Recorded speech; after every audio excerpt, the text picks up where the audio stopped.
this is like take 50, because right when I was explaining God's like miracles and what God has done in my life, my nose starts bleeding and I'm sick.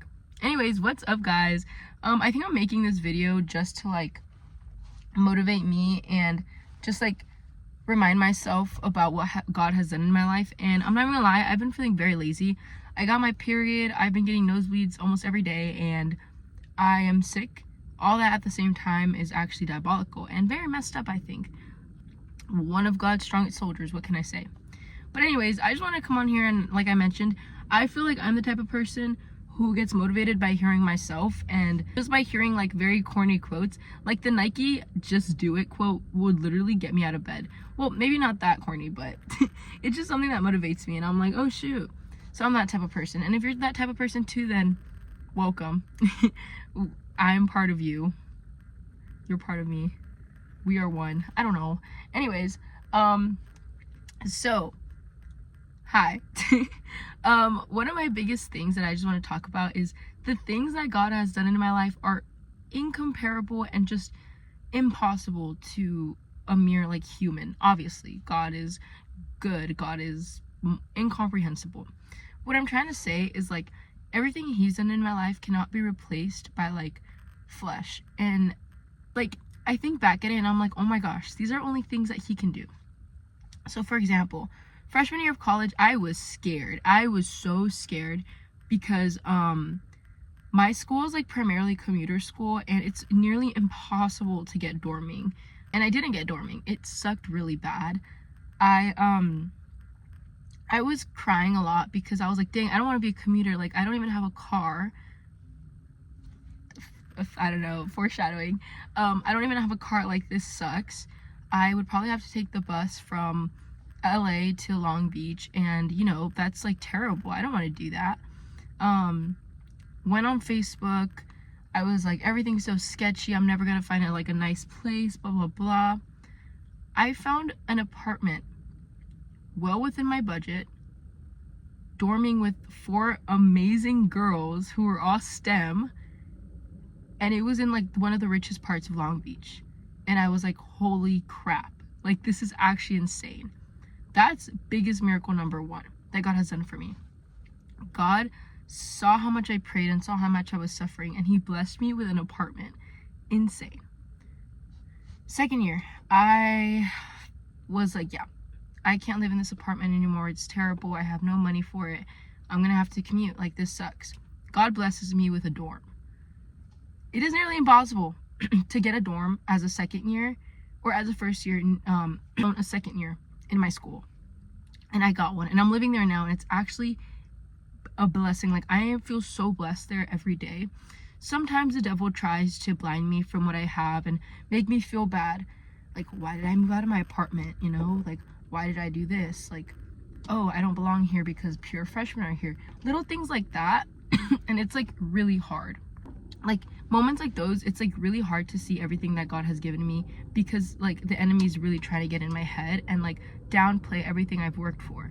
Like, oh, you don't belong in college, you're not smart enough. And I'm sure a lot of you guys have felt the same way before, and it just makes you feel bad, and it makes you just, like I mentioned, you know, bury your accomplishments, and you just see all the bad in the world. Now, my car.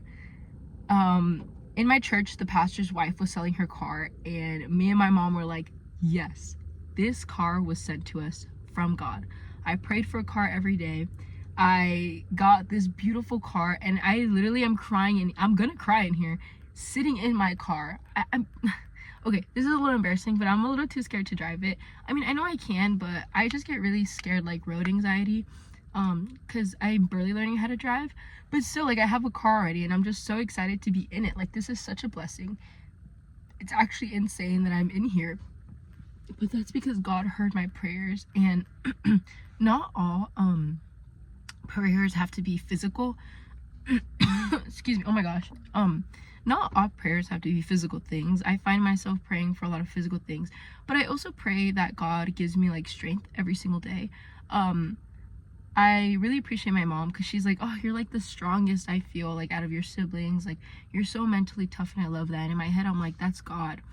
I would not be the way I am if it wasn't for him. Like, there's no way I would be a full-time student working 2 jobs, going to club meetings and stuff without the grace of God. Like, this is literally because of him. I mean, I prayed for my car and everything, and it's just so crazy. Like, this doesn't feel real. Like, my car, it's like so nice too. Oh my god, it's a Honda 2019, so that's like nice. But yeah, yeah, so God's timing, that's like a really big thing I want to talk about. I know it's hard. I'm not a patient person at all. I pray every day for a boyfriend, like every day, and I'm like, God, please. Oh, my mom's coming. I'm like, God, please make him 6'2" with no attitude, and I don't know, I want him to be cute and just like help me. Like, I just want him to guide me like to you, you know? Hey guys, oh my god, this is such a funny jump because I literally went to go do my eyebrows and change. Anyways, what was I talking about? Oh, a boyfriend. Yes. So I literally pray for a boyfriend every day, but it's not like a I want a boyfriend now type of thing. It's more like, my Lord, like, just send me the, I think I mentioned this, but send me the man who will lead me towards you, not away from you type stuff. I was in a past relationship, wasn't the best. Definitely felt like I was going further from God. He like mocked my religion. Like, what? And I just learned so many things from him, my ex, which is great. You know, people, I remember writing like, you know, this guy is either my soulmate or a lesson, and he turned out to be a lesson, and I'm completely okay with that. You know, God just knew he wasn't going to benefit me in the future or at the time. So yeah, just some rules of motivation. I feel like things I do to be motivated is look at houses, and I know that's like a little bit weird, but I would like go to the beach like on a run and just look at the houses. Do I look weird? Probably, because I'm like at all like the rich people houses, but like it motivates me because I'm like, this is what I'm working for. And I gotta remember, being around family is motivating. Being with my mom and being able to pay for like ice cream or like her gas or something is so motivating to me. And it's like, this is what I want to continue doing, and this is why I'm working hard. Being around friends and everything, you know, I just want to, I don't know, I just want to be successful in the future. I think that's something a lot of people want. And even doing this, like, again, people think this is cringy, and I agree, you know, I'm like, oh, an influencer, blah blah blah, but like, I don't know, I'm just excited to have started doing this, and like I said, just trying to get comfortable with the camera, trying to be authentically me, honestly, because it's hard. But yeah, peace out guys.